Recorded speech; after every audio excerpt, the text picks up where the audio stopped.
दोस्तों, अमेरिका ने जब भारत पर 50% तक का टैरिफ थोपने की कोशिश की तो हमारे सच्चे दोस्त रूस ने ऐसा कदम उठाया जिसकी गूंज पूरी दुनिया में सुनाई दे रही है। रूस अब भारत के मिट्टी पर अपने खतरनाक स्टेल्थ फाइटर जेट बनाने की दिशा में पहला कदम बढ़ा चुका है। जी हाँ, अब कोई अफवाह नहीं बल्कि बिल्कुल यह खबर कंफर्म हो चुकी है। रूस की वही कंपनी जो दुनिया का सबसे घातक स्टेल्थ लड़ाकू विमान बनाती है, भारत में आधिकारिक तौर पर अपनी मैन्युफैक्चरिंग शुरू करने की तैयारी कर चुका है और इसके लिए पहला प्रोसेस भी स्टार्ट कर दिया गया है। ज़रा सोचिए दोस्तों, जिस दिन यह मैन्युफैक्चरिंग पूरी तरह से शुरू होगी उस दिन भारत की ताकत कितनी ज़्यादा बढ़ जाएगी और हमारे दुश्मनों के लिए यह कितना बड़ा ख़तरा होगा। इस वीडियो में मैं आपको आसान भाषा में विस्तार से बताऊंगा असल में ये डील कहां तक पहुंची है, कौन कौन से स्टेप उठाए गए हैं, कौन कौन से स्टेप उठाए जा रहे हैं और आने वाले समय में भारत को इससे क्या फ़ायदा मिलने वाला है। भारतीय सेना कितनी ज़्यादा ताकतवर होगी, भारत की अर्थव्यवस्था कितना ज़्यादा बूस्ट होगा। तो तैयार हो जाइए क्योंकि आगे मैं जो आपको बताने वाला हूँ वो आपके दिल को बहुत ही ज़्यादा गर्व से और जोश से भर देगा। लेकिन वीडियो में आगे जाने से पहले अगर आप भी रूस के इस ऐतिहासिक कदम से खुश हैं तो वीडियो को अभी लाइक कीजिए और कमेंट बॉक्स में जय हिंद ज़रूर लिखिए। तो दोस्तों, जैसा कि आप अपने स्क्रीन पर देख सकते हो कि भारत और रूस के अलग अलग मीडिया संस्थान इस बात को कंफर्म कर चुके हैं कि भारत और रूस के बीच Su-57 की डील होने जा रही है और सबसे ज़्यादा संभावना है कि इस साल के आखिर में नवंबर या फिर दिसंबर के महीने में जब व्लादिमीर पुतिन भारत का दौरा करेंगे तब ये डील फाइनल हो सकती है। लेकिन ख़ास बात यह है कि डील साइन होने से कुछ महीने पहले ही हमें साफ पता चल चुका है कि यह डील कैसी होगी, भारत को क्या मिलेगा और भारत Su-57 को किस तरह से खरीदेगा, किस तरह से मैन्युफैक्चर करेगा। ये सारी जानकारी अब धीरे धीरे बाहर आने लगी है। दरअसल कल देर रात ही कई बड़े मीडिया हाउसेस ने यह खबर ब्रेक कर दी कि रूस की सरकारी कंपनी और अधिकारी जो Su-57 बनाते हैं वो इस समय भारत में मौजूद हैं और सिर्फ भारत में ही मौजूद नहीं हैं बल्कि वो नासिक में जहां भारत फाइटर जेट बनाता है उस शहर के अंदर HAL की फैक्ट्री में प्रॉपर स्टडीज़ कर रहे हैं। और ये कोई मामूली स्टडीज़ नहीं है दोस्तों, बल्कि भारत में Su-57 के मैन्युफैक्चरिंग को लेकर पहला अहम कदम है। अब यहाँ पर आपको एक अहम जानकारी देता हूँ। दरअसल रूस का जो Su-57 है उसको दो कंपनियाँ मिलकर बनाती हैं। इसका डिज़ाइन सुखोई कॉरपोरेशन तैयार करता है और इसका जो मैन्युफैक्चरिंग है वो यूनाइटेड एयरक्राफ्ट कॉरपोरेशन करती है। दोनों ही रूस की सरकारी कंपनियां हैं। अभी तक इसका निर्माण सिर्फ एक ही जगह होता है और वो जगह है रूस के अंदर कोसमोस्क ऑन आर्मर एयरक्राफ्ट प्लांट। लेकिन पहली बार लग रहा है कि रूस के बाहर भी Su-57 बनेगा और वो जगह होगी भारत का नासिक। अब सवाल उठता है कि आखिर नासिक ही क्यों? तो इसका जवाब बड़ा साफ है। दरअसल नासिक में ही HAL की वो फैक्ट्री है जहाँ भारत पहले से ही रूस के Su-30 लड़ाकू विमान मैन्युफैक्चरिंग करता है। यानी यहाँ पर वो प्रोडक्शन लाइन पहले से ही मौजूद है जिस पर रूसी तकनीक के लड़ाकू विमानों का निर्माण किया जा सकता है। और यही कारण है कि Su-57 का पहला विदेशी मैन्युफैक्चरिंग बेस नासिक को चुना जा रहा है। लेकिन आपके मन में सवाल होगा कि रूसी अधिकारी भारत में किस तरह स्टडी कर रहे हैं जो उन्हें लगे कि हाँ, यहाँ पर Su-57 की मैन्युफैक्चरिंग की जा सकती है। तो सबसे बड़ा फोकस है सप्लाई चेन।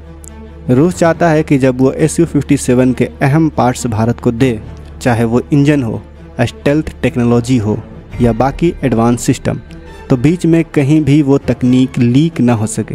दरअसल ये फाइटर जेट रूस की वायुसेना की रीढ़ की हड्डी माना जाता है और रूस कभी नहीं चाहता कि इसकी जो तकनीक है, इसकी जो स्टेल्थ बने रहने की क्षमता है, वो अमेरिका या फिर उसके दोस्त के हाथ लग सके। हम सभी जानते हैं कि इनडायरेक्टली रूस और अमेरिका यूक्रेन युद्ध में आमने सामने हैं। अगर रूसी हथियार की ज़रा से भी कमजोरी अमेरिका के हाथ लगी तो वो इसका इस्तेमाल यूक्रेन की जंग में ज़रूर करेगा। इसके लिए रूस एक सुरक्षित सप्लाई चेन बनाने की कोशिश कर रहा है, यानी टेक्नोलॉजी रूस से निकले और सीधे भारत पहुँचे एंड टू एंड प्रोटेक्शन के साथ। इसके लिए नासिक की जो HAL की फैक्ट्री है उसमें भी कुछ बदलाव किया जाएगा क्योंकि Su-30 MKI और Su-57 में ज़मीन आसमान का फ़र्क है। Su-57 स्टेल्थ कैपेबिलिटी वाला ज़्यादा एडवांस और पूरी तरह से अलग डिज़ाइन का फाइटर जेट है, इसलिए प्रोडक्शन लाइन में चेंजेस करने पड़ेंगे।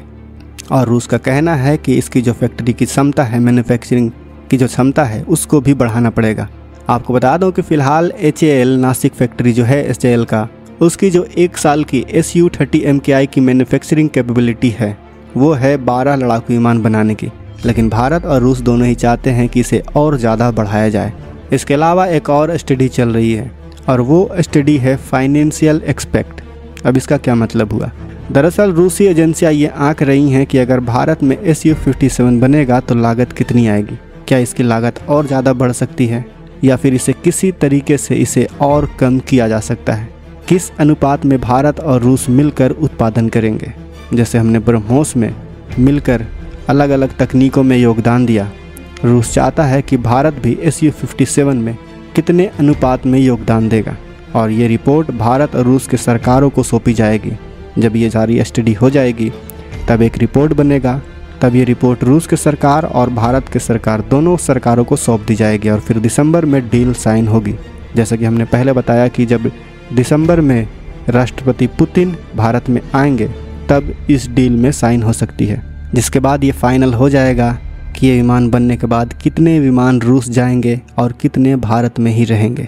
फिलहाल जो संकेत मिल रहे हैं वो ये हैं कि एक सेमी मैन्युफैक्चरिंग डील होगी, यानी 25 से 30% विमान सीधे रूस से बनकर आएंगे और बाकी का जो 70 से 75% है वो भारत में ही मैन्युफैक्चर किया जाएगा। इसका मतलब भारत को न सिर्फ स्टेल्थ टेक्नोलॉजी मिलेगी बल्कि खुद अपनी धरती पर Su-57 बनाने का मौका भी मिलेगा। और इसका फ़ायदा ये होगा कि जो भारत को 30% बने बनाए रूस से विमान मिलेंगे, उन्हें जल्द ही भारत पूरी तरह से मैन्युफैक्चर करके रूस को डिलीवर कर देगा और उसके बाद जब भारत इस विमान को बनाने में पूरी तरीके से आत्मनिर्भर हो जाएगा तब ये 70% को बढ़ाकर 100% कर दिया जाएगा।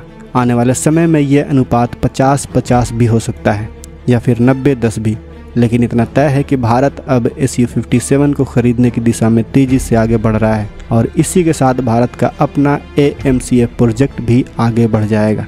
यानी आने वाले वक्त में भारत के पास अपनी मिट्टी पर बने स्टेल्थ फाइटर जेट भी होंगे जो रूस से मिलेंगे ही और भारत अपने AMCF फाइटर जेट को भी बना लेगा।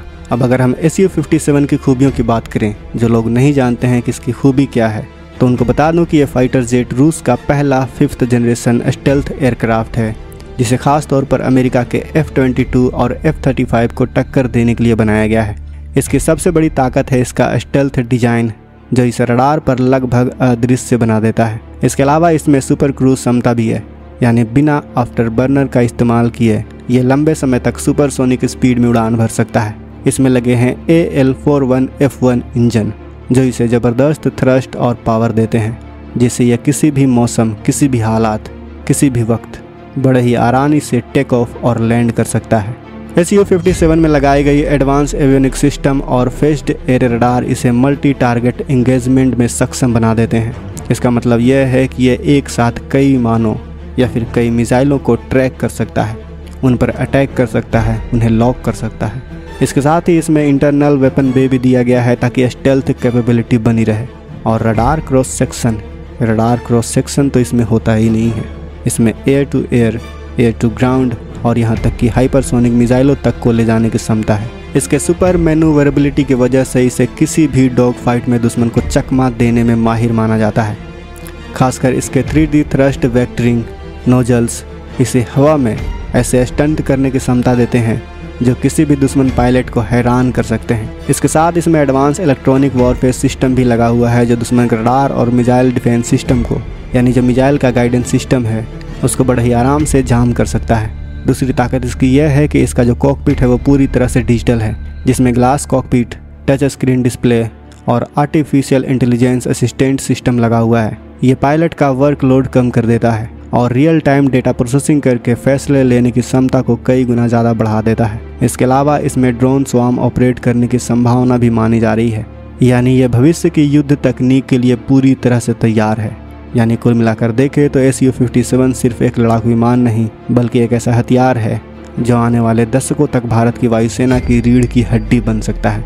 अब आप ही बताइए दोस्तों, आपके हिसाब से क्या Su-57 भारतीय वायुसेना के लिए सही साबित होगा? क्या भारत को इस विमान को खरीदना चाहिए? आपकी राय में क्या है? हमें कमेंट करके ज़रूर बताएं। मिलते हैं अगले वीडियो में। जय हिंद, जय भारत।